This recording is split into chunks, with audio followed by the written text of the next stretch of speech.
Welcome to The Rabbi and the Shrink. This is Dr. Margarita Guri, the Shrink, and here's everyone's favorite rabbi, Jonas and Goldson. And the good rabbi and I are delighted to introduce you today, Ron Carucci. Hi, Ron. Hi, Doctor. Hi, Jonas. Nice to be with you. Glad to have everyone. We're absolutely thrilled. And everyone who's listening, get ready, hold on to your seat.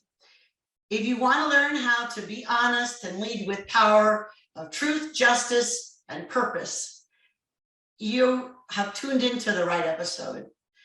One of the things that I love about Ron Carucci is I was watching his TED Talks, and we'll make sure we have links of those. He's one of the most impassioned speakers who's connecting with feeling in an authentic way to help invite everyone to not only be a best selves for themselves, but for the world. I just love how you did that. Thanks for doing that, Ron. That's way cool. Thanks, Doctor. All right, so he's a best-selling author of 9 books. This clearly has not been a slouch.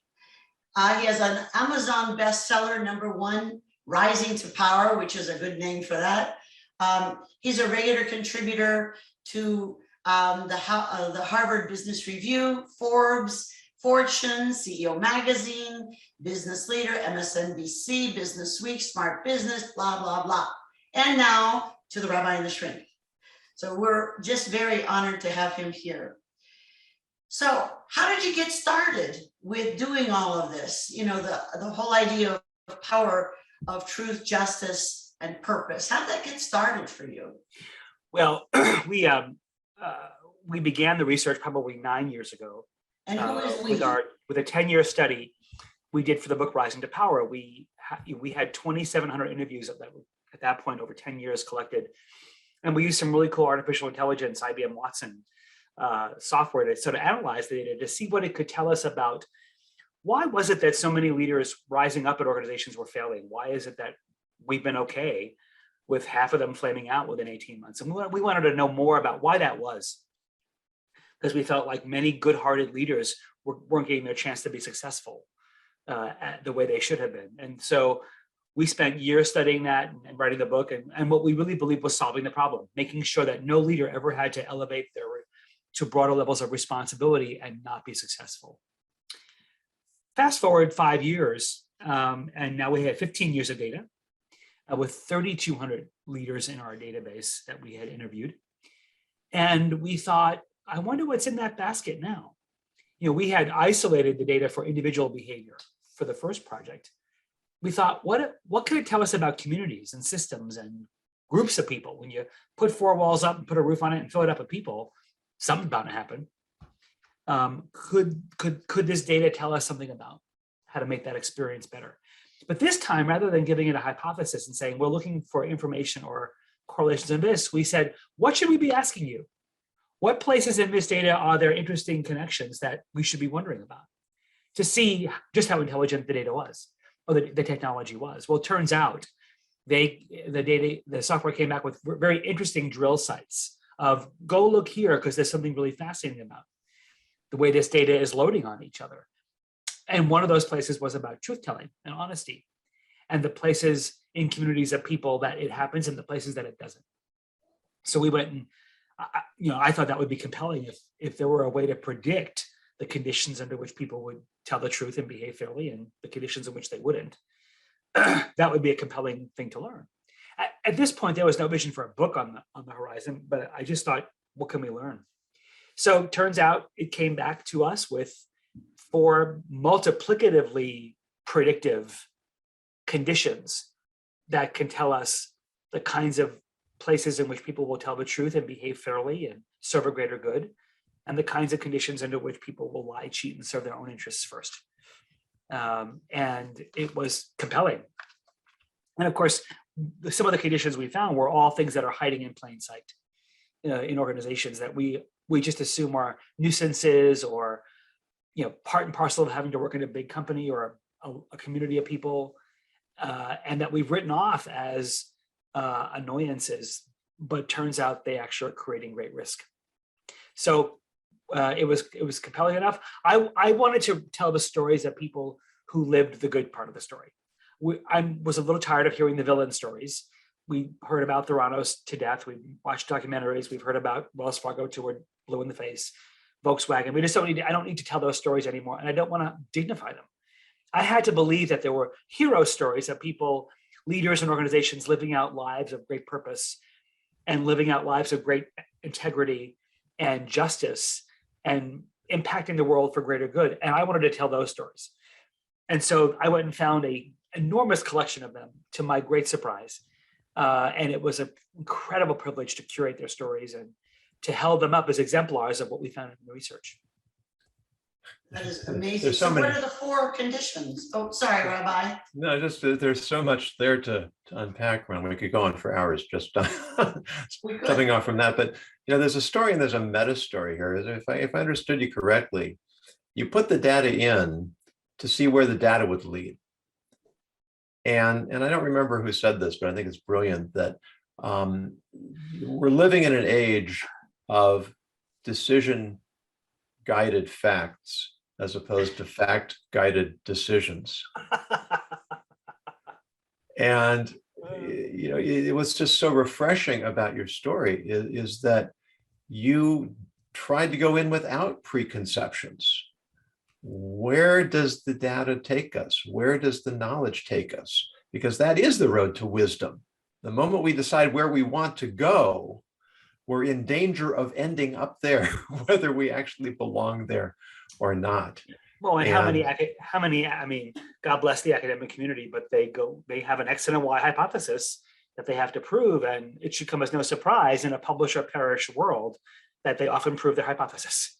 And it doesn't mean that it's a falsely correlated set of data that they learn, but it always makes me wonder, what didn't they learn? What was left on the cutting room floor that might have been worthy of exploration? Maybe not worthy of publishing, but worthy of learning. Of course, the really good researchers would make a whole lot of sense out of something that didn't work out the way they wanted. But you have to have a lot of courage and character to publish that.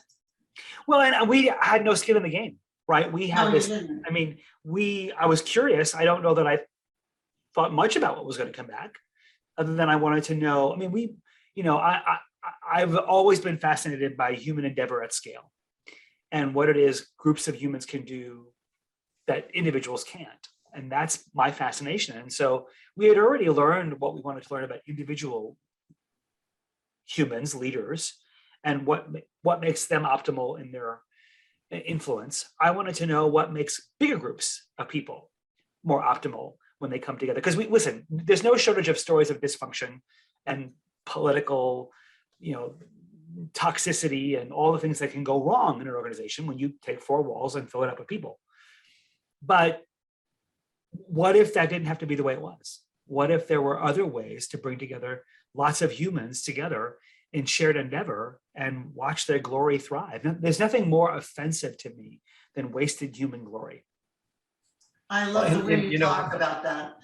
Yeah, and then the other aspect is that when we hear those stories, we are so inspired by them, and we feel better about ourselves, and we feel better about society, and we feel optimistic and motivated and hopeful. And yet, there seems to be this dark side that we are drawn to. The media thrives on this by selling it to us, and we indulge them. We do. We feed and them. Doctor, you could speak to this too. Your vision, Ron, here of trying to help us break that predisposition to voyeurism of the bad by focusing on the good. It's really in our own best interest. We just have to convince ourselves of that, don't we? Yeah. Well, it's so true. I mean, and you probably, Doctor, know more about why human brains are far more titillated by depravity than by dignity. But I think the media would have us believe, because of the headlines that get the most clickbait, that organizations are full of nothing but charlatans and crooks and leches and power-hungry, narcissists. We have our fair share of those. I don't think that's the norm. I think they're a loud exception, but I think the quiet majority are the good-hearted leaders wanting to do greater good and who care and who are living lives of truth and justice and purpose. Why we don't find their stories every bit as I don't know. It's bizarre to me. But I tell you, you cannot come away from this book unchanged. Unless you're in a coma, if you read this, and it's not because I wrote it, it's because of the stories of men and women who are doing extraordinary things in the world, living out, lives of truth and justice and purpose in ways we could emulate. We'd be proud to call them our boss. We would be provoked to want to say, I want to try that. I want to be known to be that way. I want others to think of me that way. And when you get to the end of the book, I hope people want to run into their offices the next day and shout as loud as they can, we're going to do it differently. And if they're reading your books and learning from your stuff, you're going to give them the mindsets and skills and habits needed to do that. For me, I already think of you that way. And I was teasing you earlier when we were chit-chatting that I think of you as the Mr. Fred Rogers for business leaders and globally. Because there's something just so decent and kind and calm and reassuring about you. And yet you've got this powerful message based on facts and research and passion. So it's wonderful. So, but I still have the question. So what are those 4 predictive conditions? I've got to know. The first is being true to your identity. Be who you say you are. So all of our organizations make promises about their identities. They express those in the form of missions and purpose statements and values. They publish them on walls and coffee mugs and screensavers and shareholder reports. Well, it turns out those promises have to be kept. When your actions and words align, when there is consistency between who you say you are and what people experience you to be, turns out you're 3 times more likely to have people be honest and tell the truth and behave fairly. And by the way, honesty as defined as truth, justice, and purpose. What we learned in the neuroscience of our research was that it's no longer enough not to lie to be labeled honest. You have to say the right thing, do the right thing, and say and do the right thing for the right reason. Truth, justice, and purpose. So when there's a say-do gap, in other words, when the words on those walls are for cosmetic purposes only, but when you raise the topic of your values or your mission statement or your purpose statement and employees roll their eyes, now you've institutionalized duplicity. You've said to people, hey, you know what? Around here, it's okay to say one thing and do another. And you've now given people permission to do that anywhere because that's what you've modeled. Now you're 3 times more likely to have people serve their own interests first because you told them they can. Second condition is justice and accountability. How my contribution is talked about. So you never hear anybody walk into an office and say, I'm so excited. Today's my performance review. Nope. In a world of yesteryear where our accountability systems were created to be accounting systems of repetitive work. How many cases did you close? How many files did you review? How many t-shirts did you print? It was fine to keep score that way and tell people, here's what you did and here's your money for it. But we've long left that world behind. We just haven't left the systems behind to go with it. So today, the world of work is the work of the contributor and their contribution are much more fused than ever. Today, my remit isn't how many files I close. Today, my remit is my analysis, my creativity, my ideas, my perspective, my breakthrough thinking. When you talk about my contribution, you are talking about the contributor.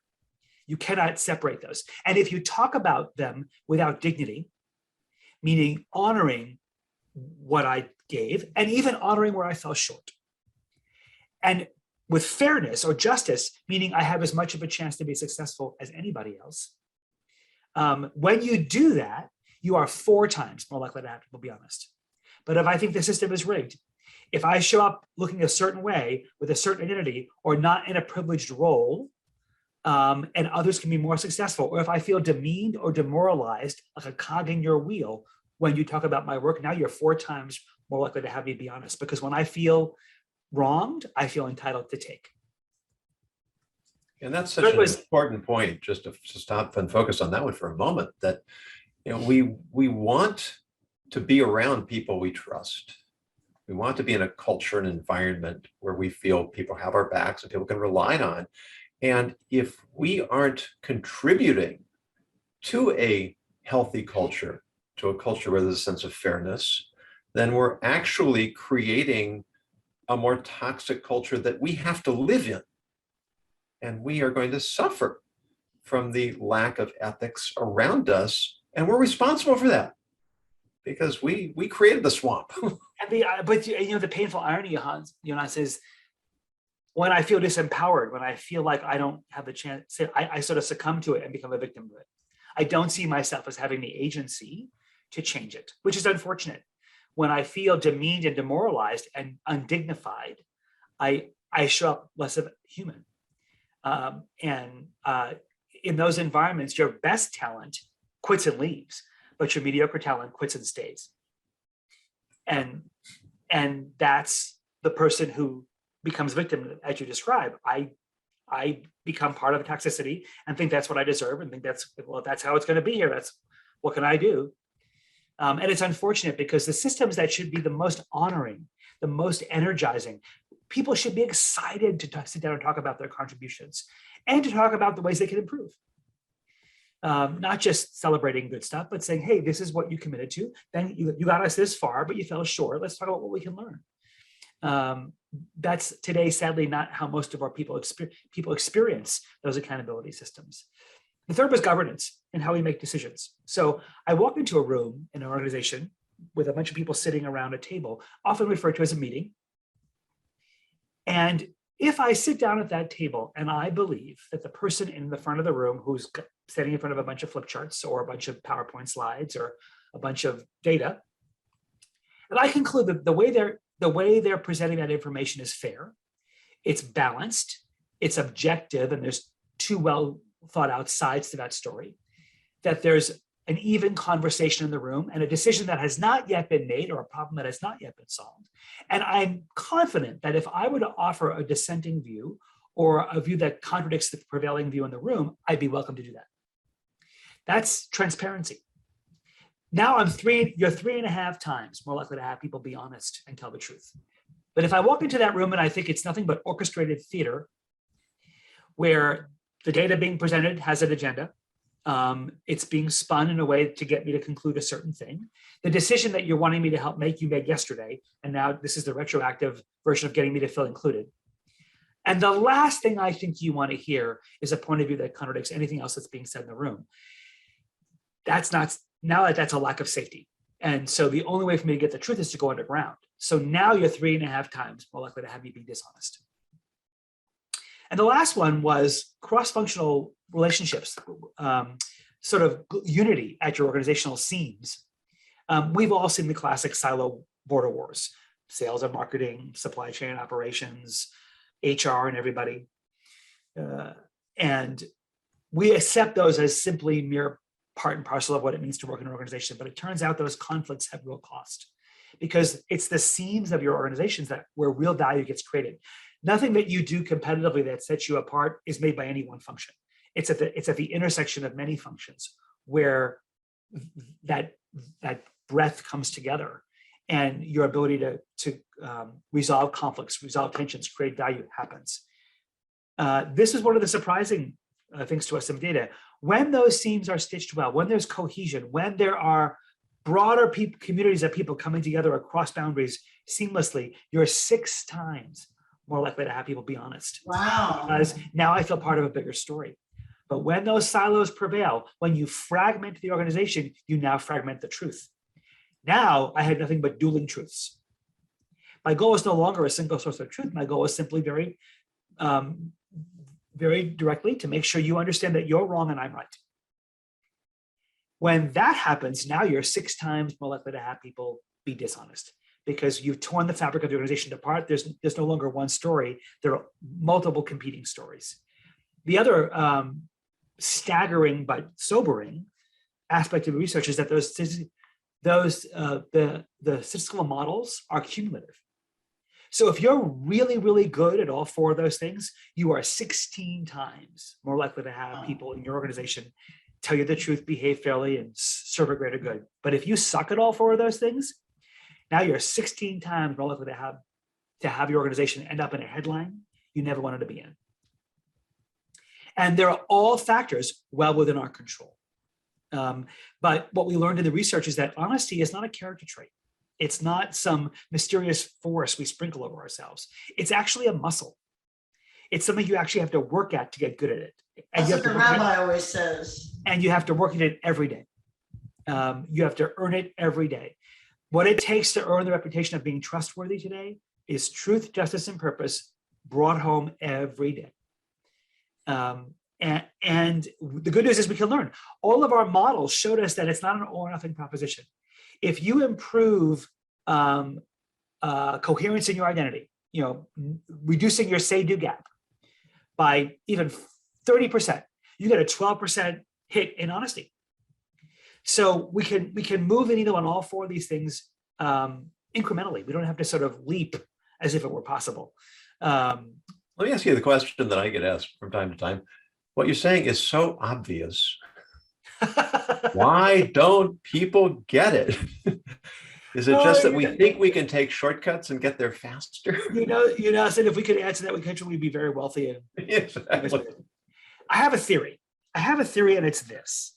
I think it's so obvious that people presume it to just be so. I think leaders are wildly naive, and that naivety is often a presumption as a result of arrogance. Not deep narcissistic, but people arrive at certain levels of an organization and presume if I think it, it will be. I think they intend for their values to be true. I think they intend for people to have great experiences with their managers talking about their contribution. I think they intend for people to walk into meetings and speak up. And I think they intend for there to be healthy collaboration and partnership across the organization. And I think that they think because they intend it, it's happening. Rather than realizing that your intentions are fairly meaningless at that level of an organization. And unless you design your organization to have those outcomes, you're not going to get them. I tell my executive clients all the time, your organization is perfectly designed to get the results you're getting. That is true. Well, so if you're getting, hypocrisy, demeaning accountability systems, lack of transparent governance meetings, and people sort of cutting deals under the table, and border wars, that means that's what you're built for. If you don't want those outcomes, declaring you don't want those outcomes is interesting in the last 5 minutes. Designing the organization to produce different outcomes, which is a deeply transformative body of work, is what you actually have to do to have your intentions become real. And I think most leaders just don't want to do all that work. Well, the Rabbi and I have done, keynotes and consultations, advising, whatever. And one of the things he and I keep talking about is that why is it people don't get it? And I think that your book talks to that issue because they don't have the vision of what it looks like. So I think that many of them have never seen it in action. They've never experienced it themselves. They have good intentions, but they don't know how to roll it out with the day-to-day. And I think it's wonderful that you're showing people and inspiring people with the stories, which is one of the things the Rabbi's been working on with his stories as well. How do you get people to see what they're actually doing and what instead could be? So I love that. Rabbi, do you have a story for us on this?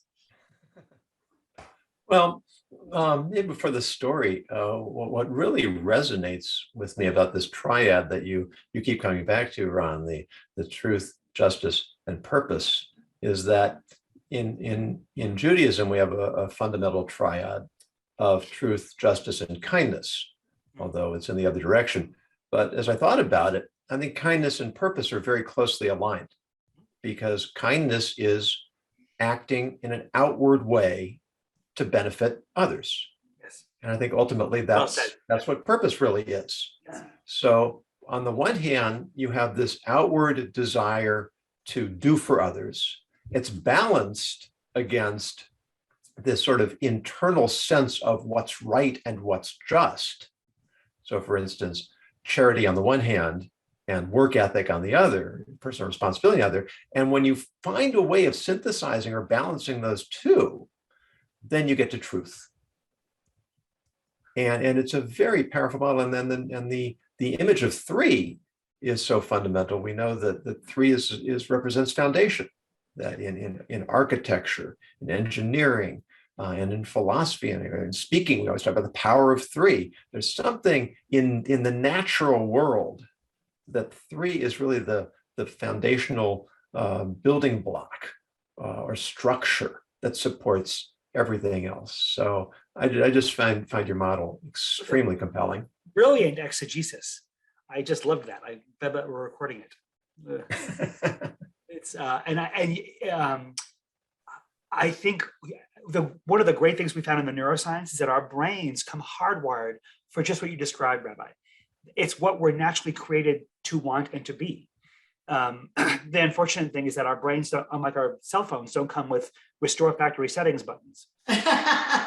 So when we are indulged in environments that don't optimize kindness and care and truthfulness, we succumb over time, or we have to leave because the dissonance becomes too great. And it's unfortunate because, like I said, and we just watched, 25 million people quit. 69 million people quit their jobs last year. We did. If you're not getting the message that people are far less tolerant of environments that are toxic, that are uncaring, that are unempathic, you're really going to be in trouble. And so for me, and I, to your point, Doctor, I left no stone unturned. I didn't want anybody to leave any one of these chapters thinking, what do I do now? So every chapter ends with a very clear set of, here's 10 things you can do right now. I love that. You speak that way too. You define a problem, you talk about it, this part of it, that part of it, and you always have a solution. I think that clarity helps people feel like they can make it happen. Well, my goal is to empower the agency and people to say we can all do better, and we should all want to do better. But I want to leave no excuses for, gee, I'm not sure what to do now. Every section of the book for every one of the findings is broken into, here's what the system of the organization can do, here's what you as an individual can do. So even if you feel like, well, I don't control the culture, or I can't control all of performance management, here's the thing you personally can do to enact this in the environment that you're in right now. So nobody has to walk away thinking, I wish I could change this. Well, that's so critical. There's this phrase that we hear in the speaking world, to my opinion, way too often, and I won't name the author, although this person is very well known, much more famous than I probably ever will be. People won't remember what you say, but they'll remember how you made them feel. And that's nice. But then 10 minutes after they walk out, what are they left with? They've got a nice feeling. But what you're offering is, here is something that's practical, that I can take a next step, that I can implement, that I can affect real change.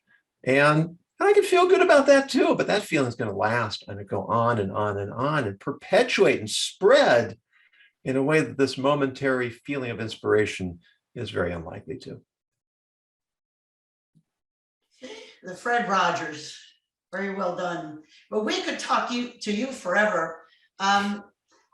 Before we go to the word of the day, I was thinking about what is it that if somebody's listening and they know they're not on the right track, or they know their organization's not on the right track, what is one thing that they can do other than read your book? Was one thing they can do today that might make a big impact?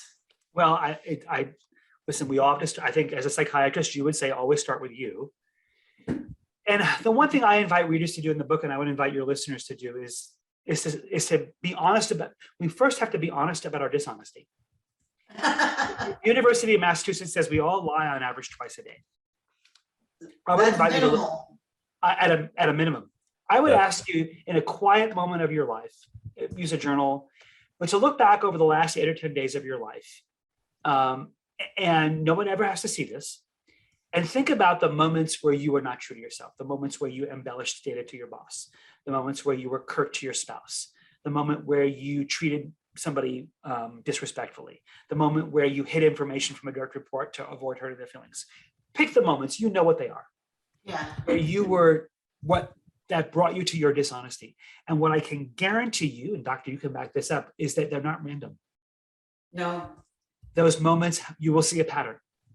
And you will see a set of choices where you told yourself, this is the behavior I'm going to choose because it makes me feel safer. It makes me feel a certain way.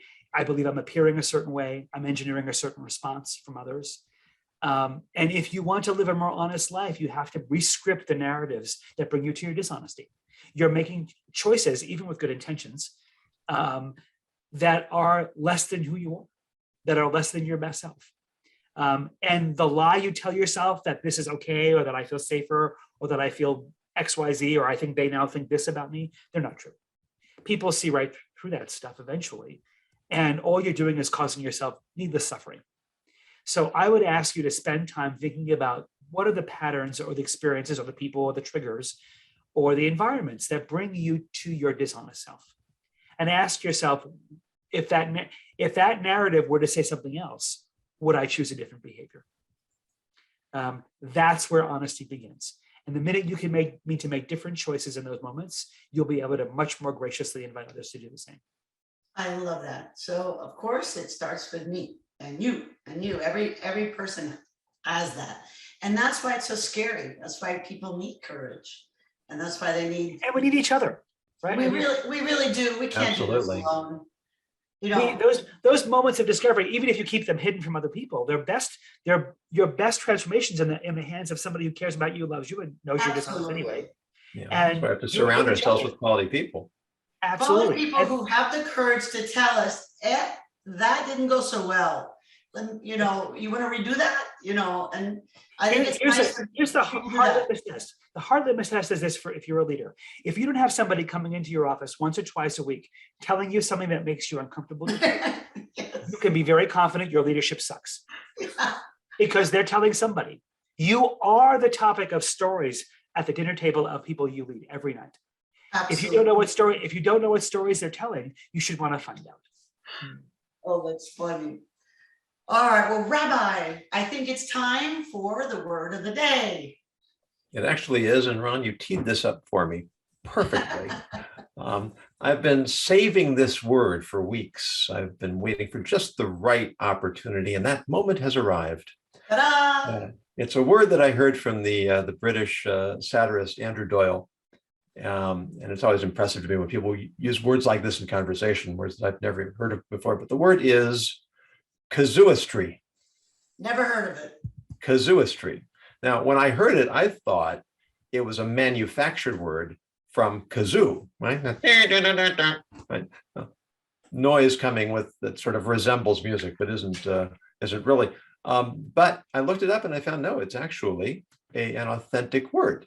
And it means a process of reasoning that seeks to resolve moral problems by extracting or extending theoretical rules from a particular case and reapplying those rules to new instances. So, it's sort of like Kantian philosophy. I take the personal and I extend it to the universal. However, it's commonly used as a pejorative to criticize the use of clever but unsound reasoning, especially in relation to moral questions. And I think that that's exactly what we've been talking about here. If we've already made up our minds what we believe and what we think is right and what we want to do, and then we go searching for the facts and the logic and the arguments that are going to support that predetermined conclusion, we are descending into the nether worlds, and we're really setting ourselves up for tremendous failure. But to have the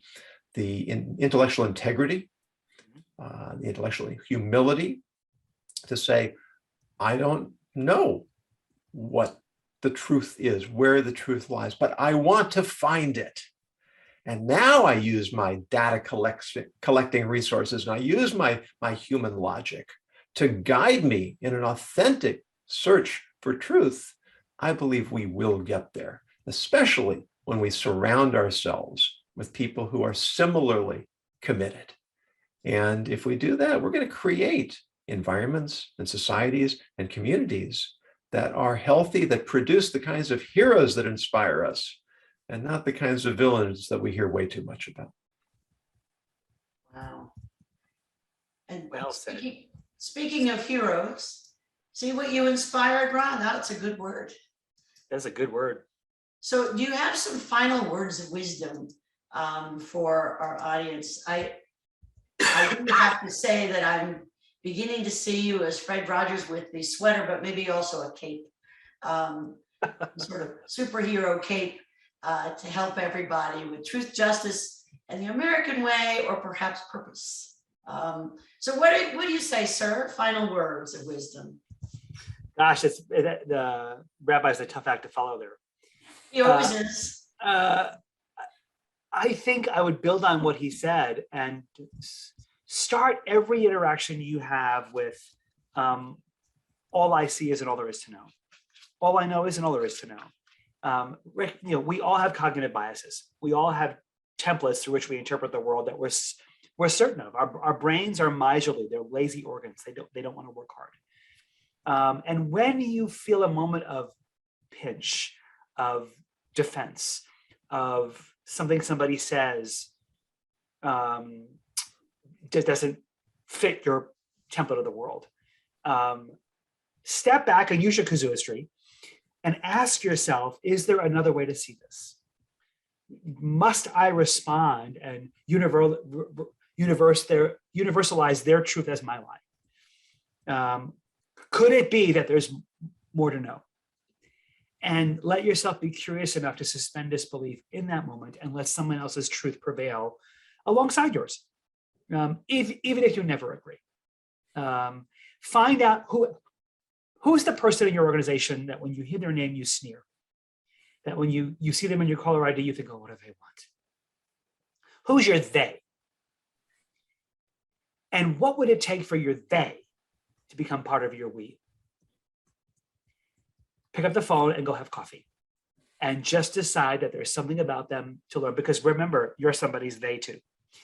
But make the decision that somebody that's your they is causing you to miss out on part of the world. And go and make one of your theys part of your we. I love that. I mean, reaching out to people that are difficult for us to connect with is really the best possible prescription for creating harmony and bringing us together and creating a more cohesive community. Remind me that the Nobel Prize-winning economist, Daniel Kahneman, he says our brains are wired for what you see is all there is. Right. And if we're aware of that, and we make a conscious effort to look further, look deeper, look beyond, there's so much there we can discover that will create a whole new vista and vision for us. So thank you so much for your time. Thank you for being with us, and thank you for your work. And we hope you come back and join us again, because this has been an absolutely delightful discussion. It's been a pleasure. Thanks so much for having me. And thanks for both of your work in the world to make it a more just and truthful place. Doctor, what's the last word? Oh, I never short a word. Is oi the last word? Well, I'm going to go back to something that Ron Carucci said in one of his talks, that I think if we want to have truth, justice, and purpose for ourselves and help others with their truth, justice, and purpose, I believe that what it takes is to cultivate curiosity. These are from your 4 patterns of success. Curiosity, ability to build bridges, courage, and empathy. So ask yourself, for whom can you make the difference today? And I think that we will be flying high and making the world a better place. Well, that's all I had to say. Thank you, gentlemen, for being a big part of this amazingly positive discussion, and that not only ethics matter, but they can change the world. Thank you, Doctor. This is the Rabbi and the Shrink, and we will see you at the next episode. And I can't wait to hear your comments and questions for Ron Carucci. Please do read his book. It's going to be, it's already available on Amazon along with his others. To be honest, lead with power of truth, justice, and purpose. Until then, we'll see you next week. Thank you for listening to The Rabbi and the Shrink, Everyday Ethics Unscripted. To book Dr. Red Shoe, Dr. Margarita Guri, or Rabbi Yonason Goldson as speakers or advisors for your organization, contact them at therabbiandtheshrink.com. This has been a Dr. Red Shoe production.